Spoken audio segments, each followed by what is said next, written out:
Hey guys, and welcome back to the channel. I'm Michelle. And I'm Ken, and today we're here to review Poor Things. Poor Things, starring Emma Stone and William Dafoe and Mark Ruffalo. Mark Ruffalo, and directed by Yorgos Lanthimos.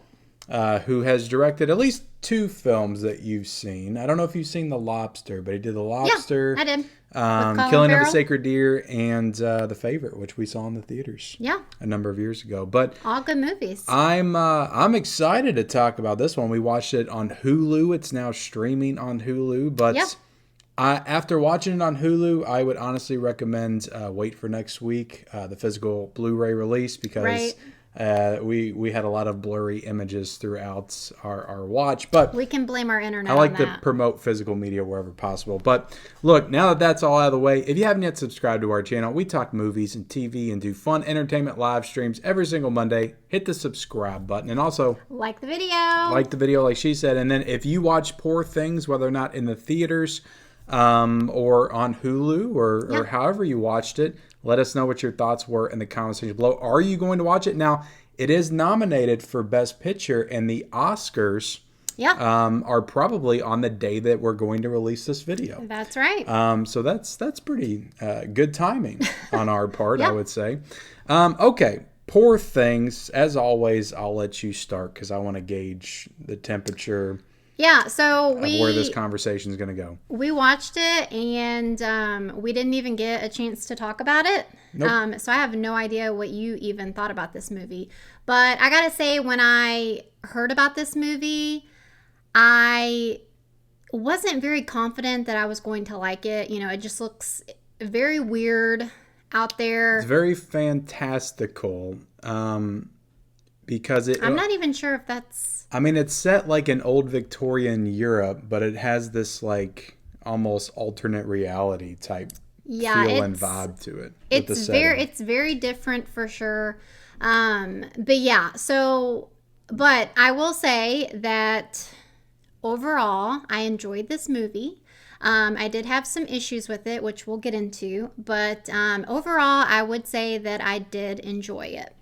Yeah, I would say that I enjoyed it as well. Okay. I did not love it. Right. As a movie, I just think it's kind of a mess.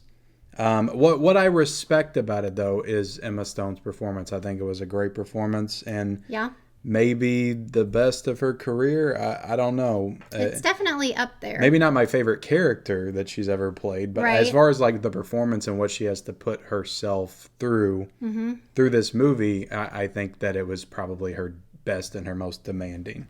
Yeah, of her talents. I mean, honestly, I compared it to like What's Eating Gilbert Grape, Leonardo DiCaprio, kind of, playing like a handicap or mentally challenged person. That's kind of what she comes across as. A little bit. She, without like spoiling too much, but she's basically going from, you're watching her like grow and mature mentally because of what she's had done to her. Yeah, I won't spoil like how she ends up the way she ends up because I didn't really know. Right. So that was all a surprise for me. She doesn't really have like guilt. She's very blunt. She says things. No shame. Yeah, she doesn't know that your thoughts can be rude, and we're taught to not like necessarily say everything that we think.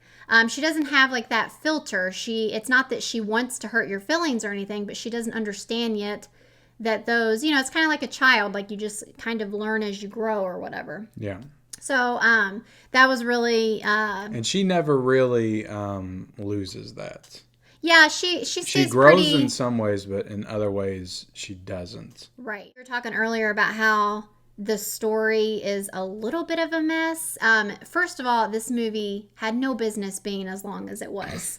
And 2.5 hours? 2 hours and 20 minutes? It was like almost 2.5 hours. And it just felt like...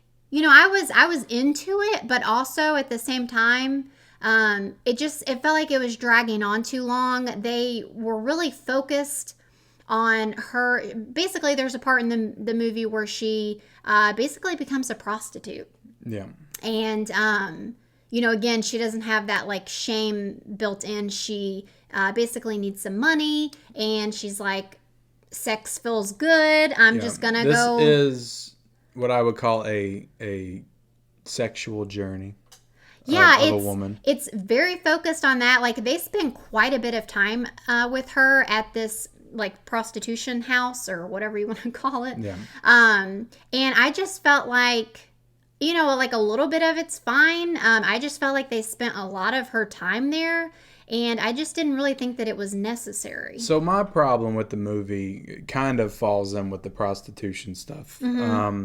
Which again, I'm not trying to spoil stuff, but the whole part with her and Mark Ruffalo. Yeah. It felt like when that was completed, that part of the story was done. It felt like she had reached some kind of a turn and had some kind of a character arc, and she was progressing. Mm-hmm. And then when she went to the prostitution house, it kind of felt like the character backtracked, and it wasn't progressing anymore. It was degressing, if that's a word.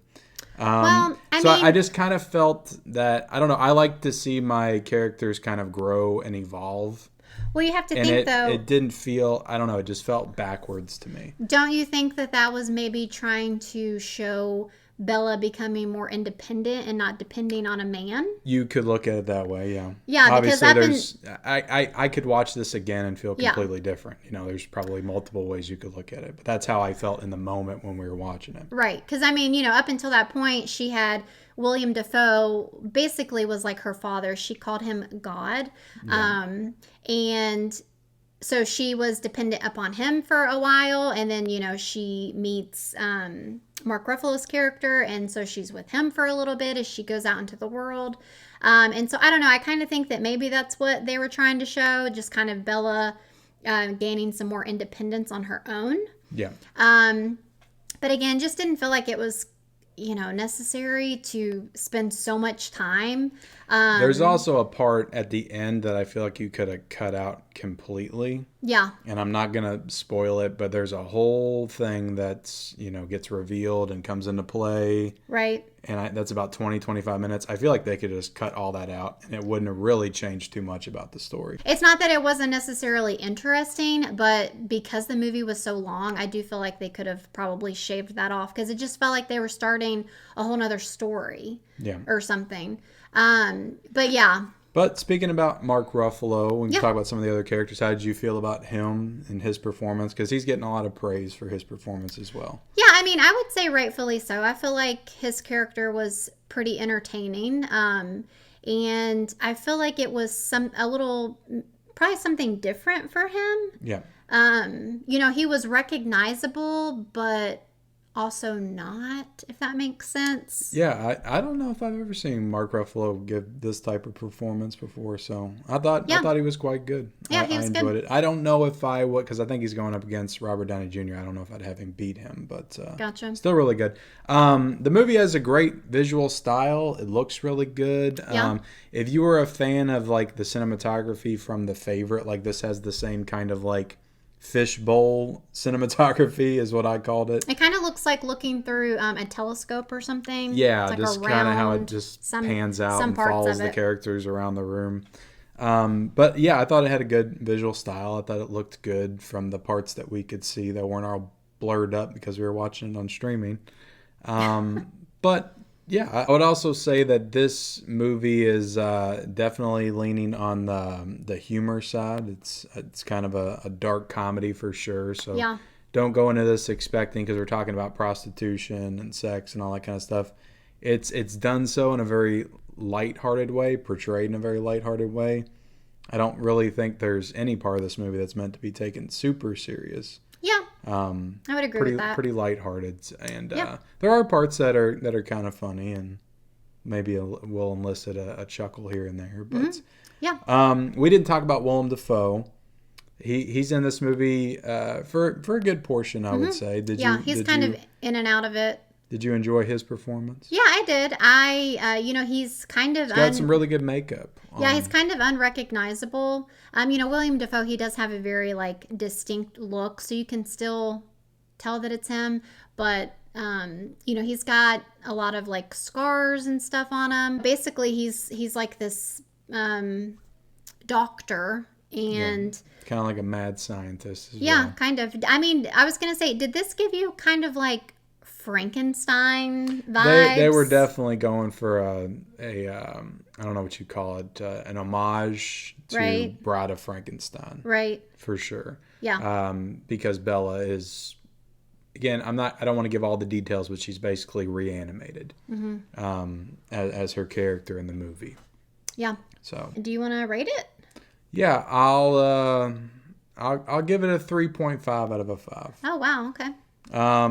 Like I said, I just got problems with it. I think the performance by Emma Stone's amazing. But as far as Yorgos Lanthimos films, it's probably my least favorite, Okay. I would say. Okay. I'm going to give it a 4 out of 5. Okay, a little bit more generous than me. Yeah. I was teetering on a 4, but I think I'm more negative on it, so I'll give it a 3.5. Okay. Yeah. But that's our review of Poor Things.